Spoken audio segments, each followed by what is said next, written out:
Hello friends, welcome back to my channel মনার কিচেনে তোমাদের সকলকে আবার অনেক স্বাগত। তো যাই হোক, আজকে নিয়ে এলাম নতুন একটি রেসিপি। আজকে তোমাদের সাথে শেয়ার করব চাউমিন।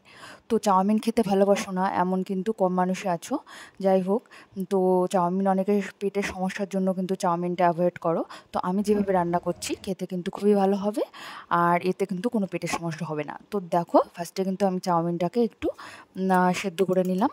তো এবার কিন্তু এটা গলে গেলে হবে না, মোটামুটি সেদ্ধ করতে হবে। তো এবার দেখো, আমি দুটো ডিম নিয়ে নিয়েছি। ডিম দুটো কিন্তু আমি ফেটিয়ে নিলাম। এরপর আমার কড়াই তেল গরম হয়ে গেছে।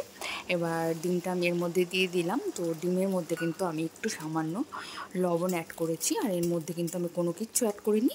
তোমরা দেখছো এটা গোলানোর পর একটু কিন্তু হলদেটে কালার এসছে। এর মধ্যে কিন্তু আমি কোনো হলুদ অ্যাড করিনি।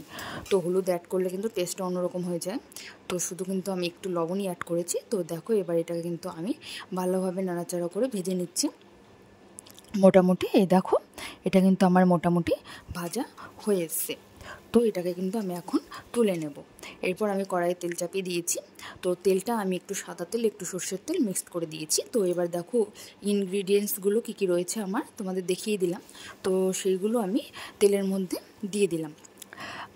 যাই হোক, তোমাদের তাও আমি বলে দিই, এর মধ্যে ছিল ক্যাপসিকাম, গাজর, কুচিয়ে রাখা পেঁয়াজ, কুচিয়ে রাখা আদা, কুচিয়ে রাখা রসুন।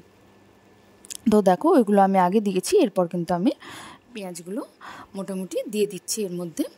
তো পেঁয়াজগুলো একটু কিন্তু আমি ছাড়িয়ে ছাড়িয়ে দিচ্ছি যাতে ভাজাটা ভালো হয়। তো এবার দেখো, পেঁয়াজগুলো দেওয়া আমার কমপ্লিট। তো এগুলোকে আমি কিন্তু একটু নেড়ে চেড়ে ভালোভাবে ভেজে নেব। এগুলো কিন্তু খুব কড়া কড়া ভাজার দরকার নেই। এগুলো কিন্তু মিডিয়াম ফ্লেমেই তোমরা ভাজবে, তাহলে কিন্তু টেস্টটা একটু বাড়ে। তো এগুলো তো ভাজা জিনিস না, বা এটা চাউমিন করছি সেহেতু এর মধ্যে কিন্তু এগুলো কিন্তু অত ভাজার দরকার নেই। তো দেখো, এগুলো কিন্তু আমি এর মধ্যে কিন্তু একটু লবণ অ্যাড করে নিয়েছি। তারপর কিন্তু এই দেখো, এরকম আমার কালার এসছে ভাজাগুলো। আমি তোমাদের আগেই বললাম বেশি ভাজার দরকার নেই। তো নরম নরম আমার যেহেতু হয়ে গেছে, তো এরপর কিন্তু আমি দেখো চাউমিনগুলো দিয়ে দিচ্ছি। আর চাউমিনগুলো কেমন ঝরঝরে হয়েছে দেখে নাও তোমরাই। তো এই চাউমিন কিন্তু গলে গেলে অবশ্যই কিন্তু খেতে ভালো লাগবে না। আর তারপরে তোমাদের দেখাচ্ছি খুন্তি দিয়ে কিন্তু কীভাবে আমি নেড়ে চেড়ে কিন্তু চাউমিনগুলো নেড়ে চেড়ে নামিয়ে নিচ্ছি উল্টো পাল্টে। কিন্তু কোনো রকম চাউমিনগুলো কিন্তু গলে যাচ্ছে না।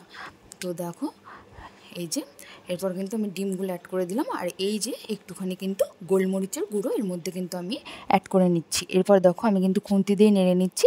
আমার নাড়ার প্রসেসটা তোমরা দেখে নাও। তো এইভাবে তোমরা নাড়াচাড়া করবে, তাহলে কিন্তু চাউমিনগুলো একদম লেগে যাবে না, বা কোনো রকম ঘেটে যাবে না।